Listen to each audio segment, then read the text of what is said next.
ఉద్యోగులకు ప్రభుత్వం తీపి కబురు. జూన్ 2న డిఏ విడుదల, బకాయిల చెల్లింపు, ప్రభుత్వం కసరత్తు.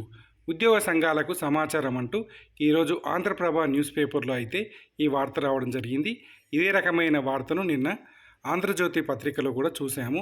ఏడాది కాలంగా తమ డిమాండ్లు పరిష్కారం కాని కారణంగా తీవ్రమైన ఆగ్రహంతో ఉన్న ఉద్యోగులకు తెలంగాణ ప్రభుత్వం ఊరట కలిగించనుంది. తెలంగాణ ప్రత్యేక రాష్ట్రంగా ఆవిర్భవించిన రోజు జూన్ 2న పెండింగ్ డిఏలతో పాటు ఇతర బకాయిలు కూడా చెల్లించాలని కీలక నిర్ణయం తీసుకున్నట్లు తెలుస్తోంది.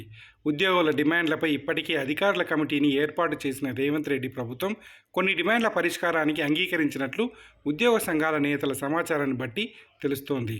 తుదిగా ముఖ్యమంత్రి రేవంత్ రెడ్డితో చర్చించిన అనంతరం ప్రభుత్వ ప్రధాన కార్యదర్శి రామకృష్ణారావు అధికారిక ప్రకటన చేస్తారని విశ్వసనీయ సమాచారాన్ని బట్టి తెలుస్తోంది. పదవీ విరమణ పొందిన ఉద్యోగుల ఆర్థిక ప్రయోజనాలతో పాటు పెండింగ్ బకాయిలు చెల్లించడానికి ప్రభుత్వం ముందుకొచ్చింది. ఒక కరువు భత్యం, ఆరోగ్య పథకం ప్రకటించే అవకాశాలు ఉన్నట్లు తెలుస్తోంది. ఆర్థికపరమైన డిమాండ్లు కాకుండా మిగతా డిమాండ్లను వెంటనే నెరవేర్చడానికి ప్రభుత్వం సిద్ధమైంది. తెలంగాణ రాష్ట్ర ఆవిర్భావ దినోత్సవం జూన్ 2వ తేదీన ప్రభుత్వం ఉద్యోగులకు తీపి కబురు అందించనుందని ప్రభుత్వ వర్గాలు చెబుతున్నాయి.